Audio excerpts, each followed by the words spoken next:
Assalamu alaikum mpenzi mtazamaji kokote uliko. Karibu kwenye meza ya habari za magharibi mchana, zikiwa zimetimia saa 7 dhuhuri saa za Afrika Mashariki. Mimi ni nahodha wako Juma Ngetich.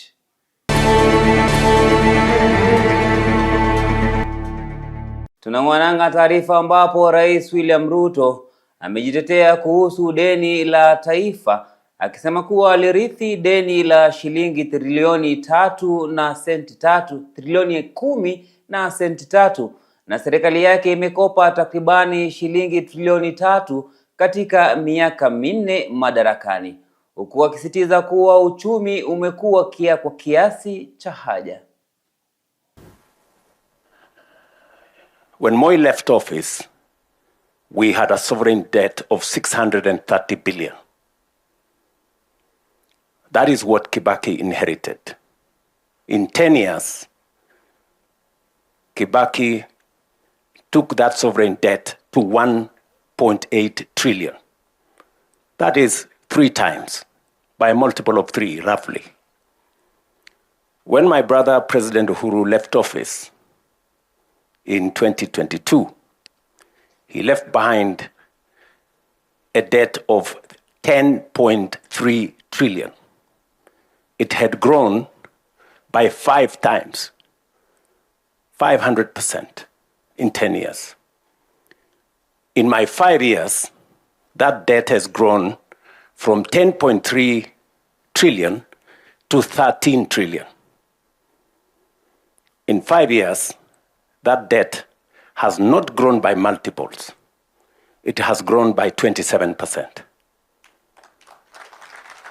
Wengineko ni kuwa gavana wa kaunti ya Kakamega Fernandes Barasa amelaani vurugu zilizotokea wakati wa ziara Rais William Ruto katika eneo la Emuru Dikir, akionya Wakenya dhidi ya kutumiwa kama silaha za kisiasa.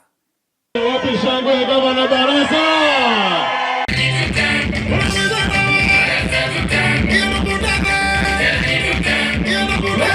Signature kwa account muangalie.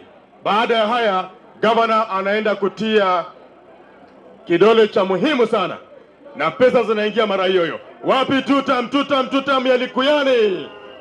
Asante sana sana sana sana. Nimalizie na wanakongoni sasa. Kongoni wapate signature yake governor leo tarehe 27.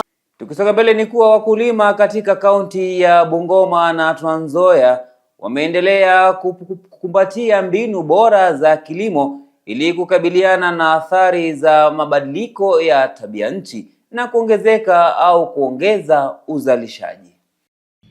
So it is important that we have activities that can be able to reduce emission of carbon dioxide to the atmosphere that will lead to the depletion of the ozone layer. And here we are talking about planting of trees. The goal of this project aims to transition the smallholder coffee farmers from climate victims to climate heroes. And this is done through 3 strategic pillars. First being the carbon farming. And in this carbon farming, we encourage farmers to do practices that contribute to mitigation of the greenhouse gases or absorbing the already emitted greenhouse gases from the atmosphere through promotion of agroforestry. Tukisonga mbele mtazamaji, ni kuwa ukosefu wa miti ya asili unatishia kupotea kwa maarifa kuhusu majina asili na umuhimu wa miti hiyo, huku wakulima wakitaka serikali kuchukua hatua kuhifadhi urithi huo.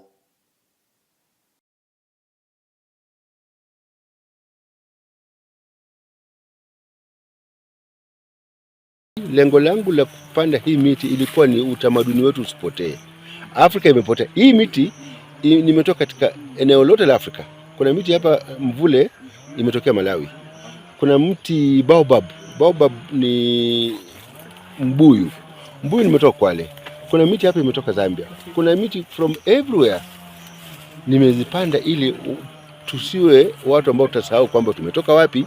Watoto ambao tutakuwa nao wajukuu hawataifahamu miti yetu ya kiasili ni gani miti ya Kiafrika ni gani, tulikuwa namna gani enzi za kitambo.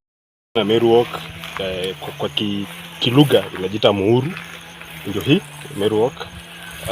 Kwa wale wajui, inatumika kutengeneza furniture, beams, furniture, yeah, most furniture, but kwenye sisi hatujui, tumekuwa tukisikia Meru Oak kwa majina. Tumejileta hapa leo kwa kuona sasa Meru Oak ndio hii. Kisikia watu wanaimba mwimbo Karamsara Kimsangura, ndio huu. Huu ni mti, sio mti mkubwa, lakini kitambo ulikuwa unatumika kwa ujenzi. Ukitoa mpini hapa ni mgumu sana. Wakati wa mvua na wakati fulani wa mwaka kutakuwa na matunda hapa. Haya matunda yanaitwa Msangura. Ni dawa, ni matunda ya watoto kula. Sio tumeona murabaiti na tumeambiwa hii inatumika kwa skin care. Skin care kwa mambo ya urembo hivi, watu wanatumia hii wakichanganya kwa hizo products zao wanatumia. Also in oral health. Baobab inakaa zaidi ya miaka 900. Ile imerekodiwa kwa sasa ni Malaysia mapi, ina umri wa miaka 970 kitu. Mombasa Kwale ambako nimetoa hii kuna ile imekaa miaka 600. We welcome people from the medicine fields wakuja waangalie the herbal medicines around. There are also some trees that are beneficial for the next generation because medicinal trees zinaanza kupotea. So seeing them being planted huku juu, it is giving us hope that in the nearby future bado tutapata hizi mti for herbal uses. Wengineko ni kuwa wamiliki wa viwanda vya sukari wameagiza kuwalipa wakulima ndani ya siku 7 baada ya kupokea miwa, huku bodi ya sukari ikionya kuchukua hatua dhidi ya watakaokiuka muda huo.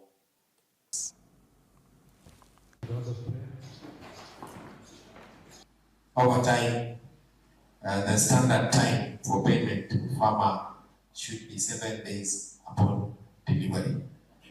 So this is work in progress, but the part that is remaining is the enforcement bit, which we are working on. So part of the licensing conditions will be also this issue of the permits, that the permit should be issued on time, and should be harvested on time in line to the standard contracts that we have. Sadakta mpenzi mtazamaji, kufikia hapo ni ruhusu nipate mapumziko, lakini nitakaporejea nitakuwa na mengi zaidi. Usiende mbali.